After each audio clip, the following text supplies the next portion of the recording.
Hello students, I am Dr. Shobha Johari, Associate Professor in Botany at LBS Government College, Kotputli. पिछले lectures में मैंने आपको Ascomycotina के characters के बारे में बताया था और उसके बाद बेसिडियोमाइसिटीज़ के जनरल कैरेक्टर्स भी बताए थे।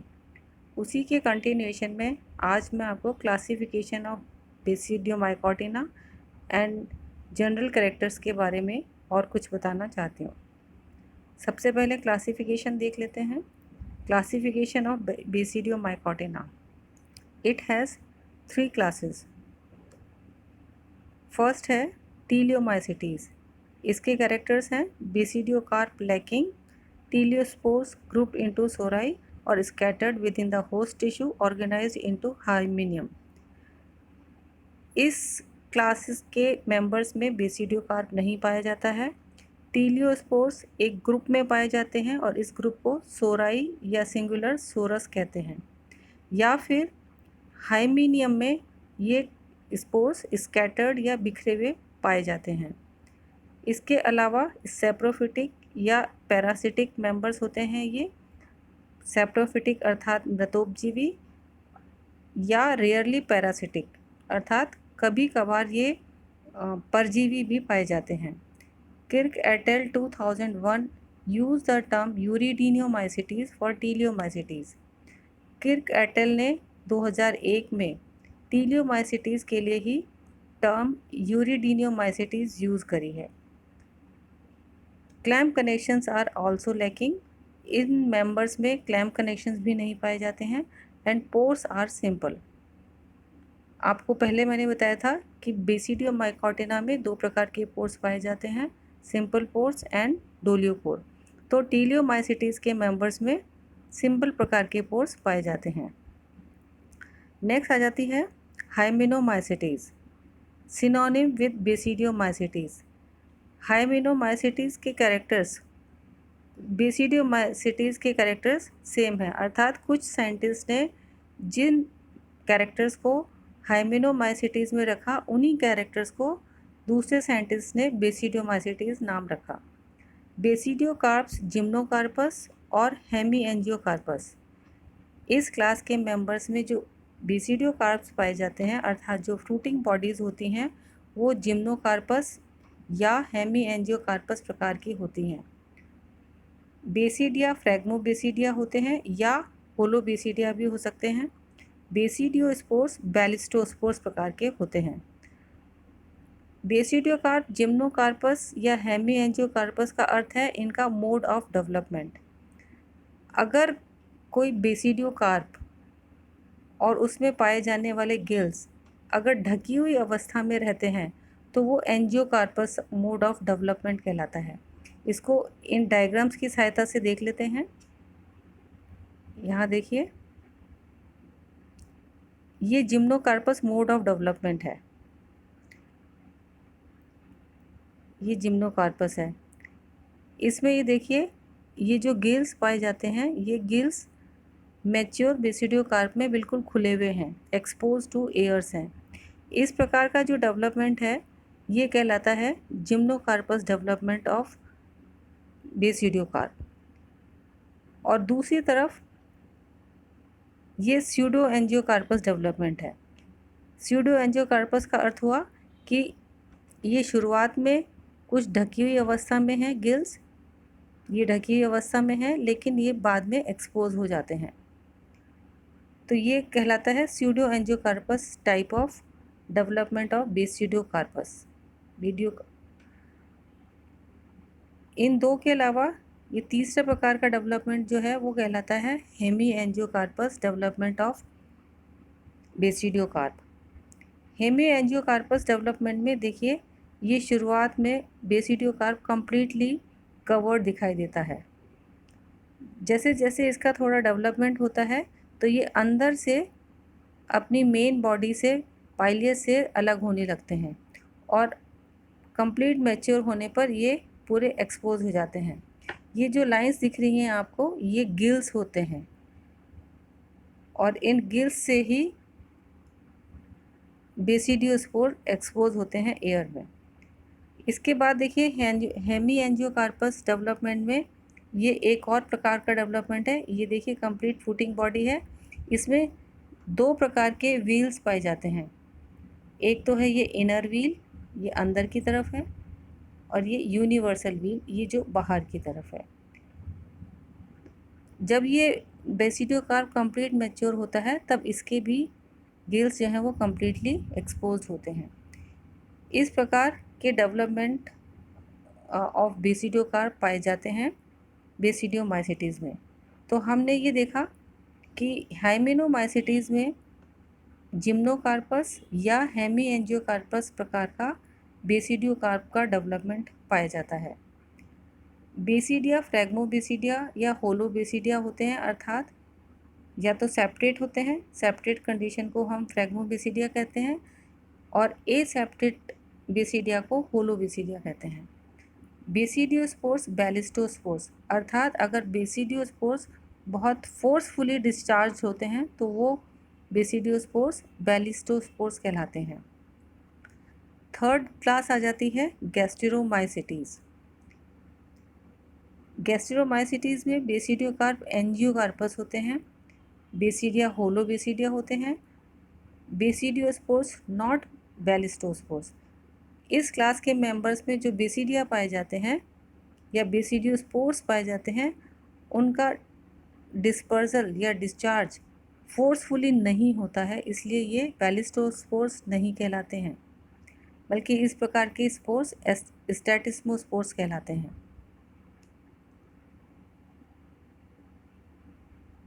इस स्लाइड में मैंने आपको एक बेसिडियम और बेसिडियोस्पोर्स को दिखाने की कोशिश करी है, जिससे कि आपके दिमाग में एक कोई पिक्चर बैठ जाए कि बेसिडियोस्पोर्स किस प्रकार के होते हैं। ये देखिए,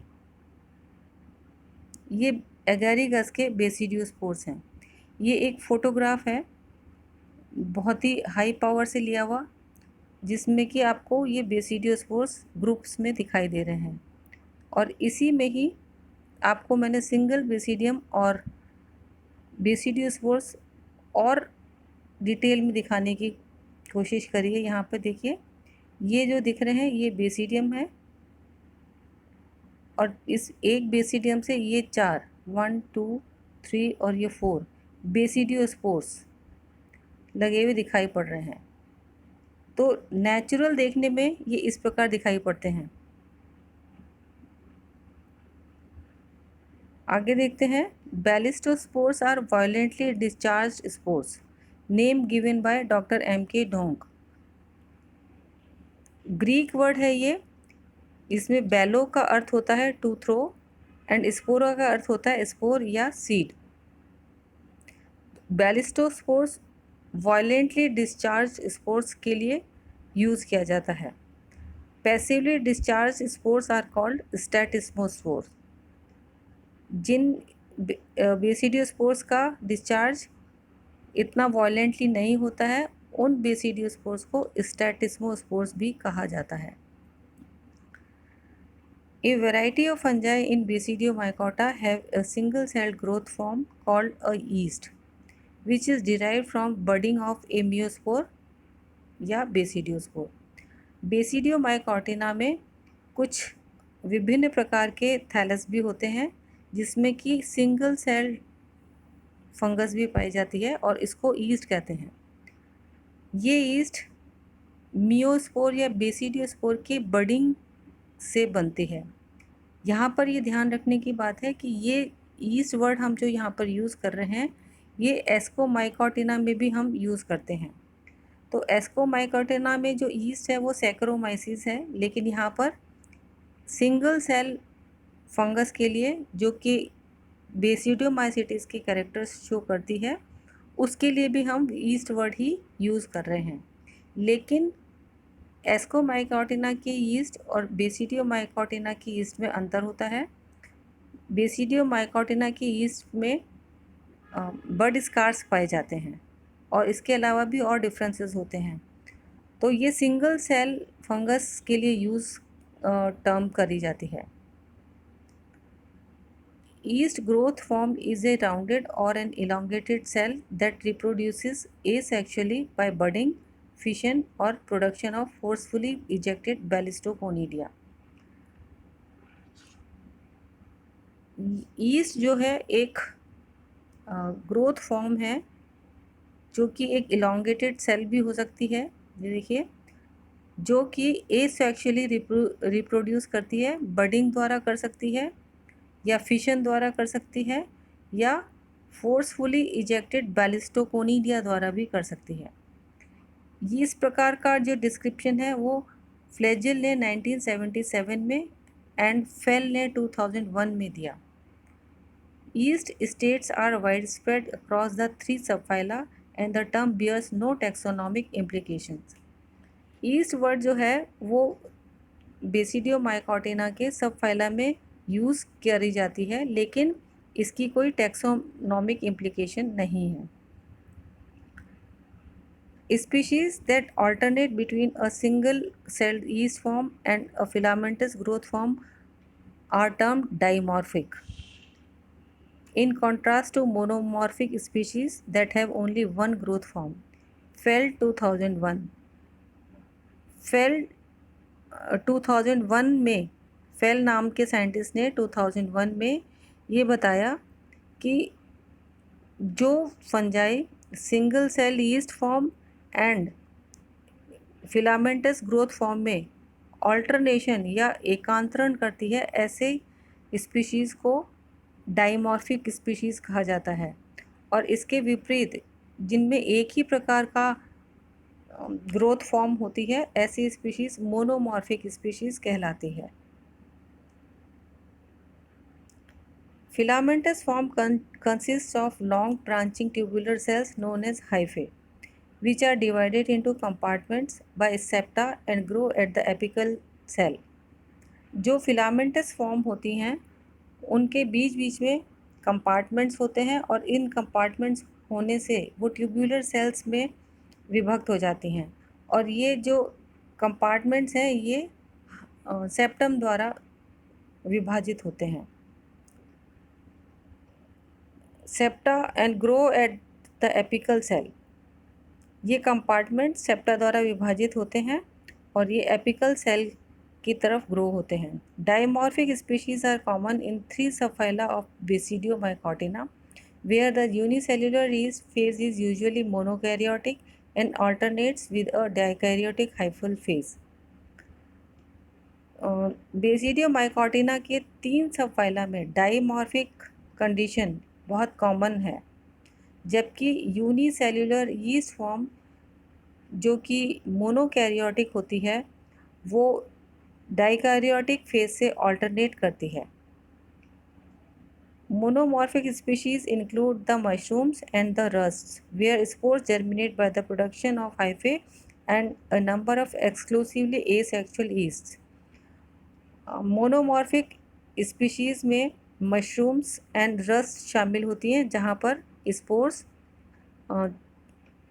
हाइफे द्वारा प्रोड्यूस होते हैं, और एक कई प्रकार की ऐसी स्पीशीज़ भी पाई जाती हैं जो कि एसेक्सुअल यीस्ट होती हैं। Structure of basidiospore. Basidiospores are generally characterized by an attachment patch called a hilar appendage on its surface, which is this is where the spore was attached to the basidium. Basidiospores के एक तरफ एक patch like appendage पाई जाती है जिसको कि hilar appendage कहते हैं, और this is where the spore was attach to the basidium. इसी सिरे से स्पोर बेसिडियम से लगा रहता है। The hilar appendage is quite prominent in some basidiospores but less evident in others. ये हाइलर अपेंडेज कुछ स्पीशीज़ में बहुत प्रोमिनेंट होती है, जबकि कुछ में ये प्रोमिनेंट नहीं होती है। एन एपिकल जर्म पोर में ऑल्सो भी प्रेजेंट। इस बेसिडियोस्पोर पर एक जर्म पोर भी प्रेजेंट हो सकता है। Many basidiospores have an asymmetric shape due to their development on the basidium. Basidiospores एक एसिमेट्रिक शेप लिए हुए हो सकते हैं क्योंकि इनका बेसिडियम पर डेवलपमेंट इसी प्रकार का होता है। Basidiospores are typically single-celled without septa and typically range from spherical to oval to oblong to ellipsoid or cylindrical.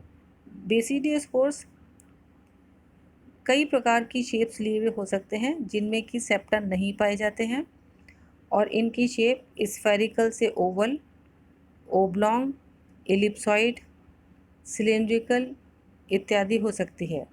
यहाँ पर आप देखिए ये डिफरेंट शेप्स के बेसिडियोस्पोर्स हैं और यहाँ पर ये मैंने पिंक कलर के एरो द्वारा इनमें हाइलर अपेंडेज शो करी है। ये हाइलर अपेंडेज, यहाँ पर भी ये हाइलर अपेंडेज है, देखिए ये हाइलर अपेंडेज। तो ये वेरियसली शेप्ड हो सकते हैं और इनकी सरफेस या तो स्मूथ हो सकती है या वेरियसली ऑर्नामेंटेड भी हो सकती है। Mechanism of basidiospore discharge. Basidiospores कैसे डिस्चार्ज होते हैं इसका भी मैकेनिज्म होता है इनमें।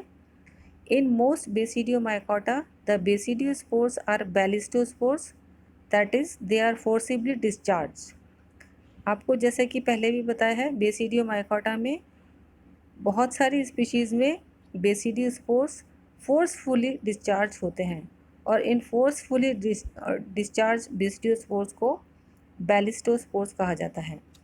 The propulsive force is derived from a sudden change in the centre of gravity of the discharge spores. ये जो फोर्स है ये फोर्स इन स्पोर्स के सेंटर ऑफ ग्रेविटी में सडन चेंज के कारण उत्पन्न होता है। Important factor in forcible discharge include Buller's drop, a droplet of fluid that can be observed to accumulate at the proximal tip, the hilar appendage of each basidiospore, the offset attachment of the spore to the subtending stigma, and the presence of hygroscopic region on the basidiospore surface. Forcible discharge के लिए जो important factors हैं उनमें से एक है बुलर्स drop. Basidiospore के एक सिरे पर एक फ्लूइड का एक्सुडेशन भी पाया जाता है और इस फ्लूइड को बेसिडियोस्पोर के प्रॉक्सिमल टिप या कहना चाहिए हाइलर अपेंडेज के पास में पाया जाता है और इसी बुलर्स ड्रॉप के कारण बेसिडियोस्पोर्स फोर्सिबली डिस्चार्ज होते हैं। आगे मैं आपको इनके डायग्राम में बताऊंगी कि बुलर्स ड्रॉप कहाँ पर कैसे होती है।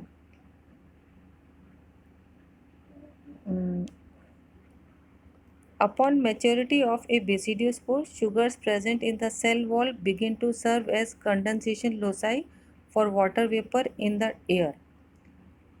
जब बेसिडियोस्पोर्स मैच्योर हो जाते हैं तो इनके वॉल पर प्रेजेंट शुगर एक सेंटर ऑफ लोकस का काम करती है जहाँ पर वाटर वेपर्स जो कि एयर में प्रेजेंट होती हैं वो एकत्रित होने लगती हैं या कंडेंस होने लगती हैं। Two separate regions of condensation are critical. दो कंडेंसेशन क्षेत्र पाए जाते हैं at the pointed tip of spore the hilum. एक तो स्पोर के हाइलम की तरफ पाई जाती है, that is closest to the supporting basidium, and Buller's drop accumulates as a large almost spherical water droplet. जो बेसिडियोस्पोर का पॉइंटेड टिप होता है या हाइलम होता है वहीं पर एक सपोर्टिंग बेसिडियम के पास बुलर्स ड्रॉप एक्यूमुलेट होती है जो कि एक लार्ज और ऑलमोस्ट स्फेरिकल वाटर ड्रॉपलेट होती है। At the same time, condensation occurs in the thin film on the adaxial face of the spore. उसी समय स्पोर के थिन फेस की तरफ कंडेंसेशन होने लगता है। When these two bodies of water coalesce, the release of surface tension and the sudden change in the center of the mass leads to sudden discharge of the basidiospore. जब ये दो water bodies collapse होती हैं अर्थात मिलती हैं आपस में, तब इनका सरफेस टेंशन रिलीज़ हो जाता है और इससे इनके सेंटर ऑफ मास में सडन चेंज आता है, अचानक परिवर्तन आता है और इसके कारण ही बेसिडियोस्पोर्स का सडन डिस्चार्ज हो जाता है। यहाँ देखिए इस स्लाइड में आपको मैंने यही दिखाने की कोशिश करी है। ये वाला पॉइंट जो है वो बेसिडियोस्पोर का हाइलर अपेंडेज कहलाता है और ये जो अटैचमेंट पॉइंट है ये हाइलम कहलाता है और ये पूरा मैकेनिज़्म है इस बेसिडियोस्पोर के डिस्चार्ज होने का। यहाँ पर ये देखिए, ये jet of gas water vapours के थ्रू एक प्रेशर क्रिएट होता है और जिससे कि ये बेसिडियोस्पोर अपने बेसिडियम या स्टेरिग्मा से एकदम फोर्सफुली सेपरेट हो जाता है और इसी तरह से ये बेसिडियोस्पोर डिस्चार्ज होते हैं। तो इसमें आपको आज मैंने आपको बेसिडियोमाइसीटीज़ के कुछ जनरल कैरेक्टर्स के बारे में बताया, बेसिडियोस्पोर का स्ट्रक्चर बताया और इसके डिस्चार्ज मैकेनिज़्म को समझाया।